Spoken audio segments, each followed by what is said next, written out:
Hi everyone, welcome back to Telugu engineering channel. I'm Khalid. Last సెషన్లో మనం always black చూసాం, always black syntax చూసాం and always black use చేసి combinational circuits, sequential circuits ఎలా design చేయాలి అనేది ఎగ్జాంపుల్స్ తీసుకొని చూసాం కదా.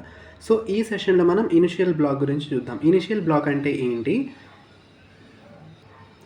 ఇనిషియల్ బ్లాక్ అంటే మనకు one of the procedural block అనమాట. సో ప్రొసీజరల్ బ్లాక్స్ నుంచి మనకు టూ ప్రొసీజరల్ బ్లాక్స్ ఉన్నాయి కదా, ఇనిషియల్ ఆల్వేస్, టూ బ్లాక్స్ ఉన్నాయి. ఆల్వేస్ గురించి డిస్కస్ చేసాం కాబట్టి ఆల్రెడీ. సో ఇనిషియల్ అంటే ఏంటి? It is one of the procedural block. So ఇంకా ఏంటి మనకు అంటే స్టేట్మెంట్స్ ఉంటాయి కదా మనకు. స్టేట్మెంట్ ఎగ్జిక్యూషన్ ఎలా జరుగుతుందంటే statements are executed one by one, అంటే సీక్వెన్షియల్గా ఎగ్జిక్యూట్ అనేది అవుతాయన్నమాట. So one by one execution అనేది జరుగుతుందన్నమాట మనకు స్టేట్మెంట్స్ ఎగ్జిక్యూషన్ ఇక్కడ ఇనిషియల్ బ్లాక్లో.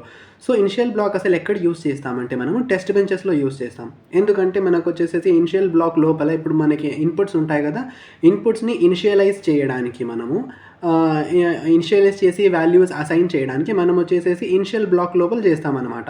ఓకేనా? ఇన్పుట్ ఇనిషియలైజేషన్స్ వచ్చి మనము ఇనిషియల్ బ్లాక్ లోపల చేస్తాం. సో ఇప్పుడు ఇన్పుట్ ఇనిషియలైజేషన్స్ మనకు టెస్ట్ బెంచ్లో మనం చేస్తాం కాబట్టి మనం ఇనిషియల్ బ్లాక్స్ వచ్చేసి మోస్ట్లీ మనం వచ్చేసి టెస్ట్ బెంచెస్లో ఎక్కువగా యూస్ చేస్తూ ఉంటాం అనమాట.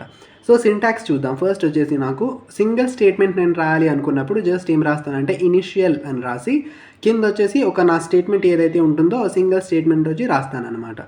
బట్ నాకు మల్టిపుల్ స్టేట్మెంట్స్ ఉన్నప్పుడు ఎలా రాయాలి అంటే ఇనిషియల్ అని రాసి బిగిన్ ఎండ్ మధ్యలో నాకు మల్టిపుల్ స్టేట్మెంట్స్ అనేవి రాసుకోవచ్చు. నేను వచ్చి 4 స్టేట్మెంట్స్ రాయాలంటే 4 రాసుకోవచ్చు, 1 2 3 4 ఇలా రాసుకోవచ్చు.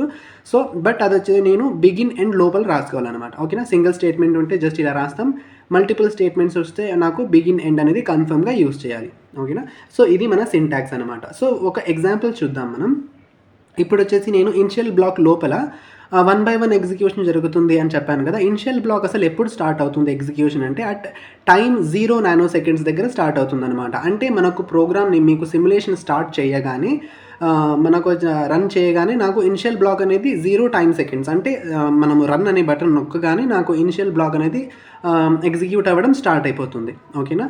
సో ఇప్పుడు ఇనిషియల్ బ్లాక్ లోపల నేను వాల్యూస్ ఎలా అసైన్ చేస్తాను, నేను డిలేస్ ఇచ్చినప్పుడు ఎలా వర్క్ అవుతుంది అనేది చూద్దాం. సో ఇనిషియల్ బిగిన్, నేను 2 వేరియబుల్స్ తీసుకున్నాను ఇక్కడ, ఏ అనే ఒక వేరియబుల్, బి అనే ఒక వేరియబుల్.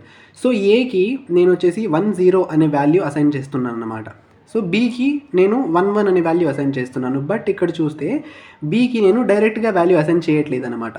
నేను ఒక డిలే తీసుకొని 10 నానోసెకండ్స్ డిలే తరువాత నేను బీకి వాల్యూ అసైన్ చేస్తున్నాను కదా, ఎండ్, బిగిన్ ఎండ్. సో ఇప్పుడు దీనికి అవుట్పుట్ ఎలా వస్తుందంటే ఫస్ట్ వచ్చేసి నాకు ఇక్కడ ఏం చెప్పాను నేను, ఇనిషియల్ బ్లాక్ అనేది టైం 0 నానోసెకండ్స్ దగ్గర స్టార్ట్ అవుతుంది కాబట్టి ఈ ఫస్ట్ స్టేట్మెంట్ వచ్చి నాకు 0 నానోసెకండ్స్ దగ్గర ఎగ్జిక్యూట్ అయిపోతుంది. ఓకేనా? సెకండ్ స్టేట్మెంట్ ఎప్పుడు ఎగ్జిక్యూట్ అవుతుందంటే 0 దగ్గర అవుతుంది. బట్ నేను ఇక్కడ 10 అని ఇచ్చేసాను కదా, 10 డిలే ఇచ్చాను కదా, 10 నానోసెకండ్స్ డిలే ఇచ్చాను కాబట్టి 10 నానోసెకండ్స్ తరువాత నాకు 1 1 వాల్యూ అనేది బీకి అసైన్ అవుతుంది అనమాట. చూడండి, ఏ ఈజ్ ఈక్వల్స్ టు 1 0 ఎప్పుడు అసైన్ అవుతుందంటే టైం 0 ఉన్నప్పుడు.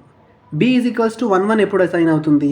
10 నానోసెకండ్స్, ఎందుకంటే డిలే ఇచ్చాను కాబట్టి. నేను డిలే ఇస్తే ఆ డిలే తీసుకొని డిలే వరకు నాకు వెయిట్ చేసి 10 ఇచ్చాను కాబట్టి 10 నానోసెకండ్స్ వరకు వెయిట్ చేసి 10 నానోసెకండ్స్ దగ్గర కరెక్ట్గా నాకు వచ్చేసి 1 1 అనే వాల్యూ వచ్చేసి బీకి అసైన్ అవుతుంది.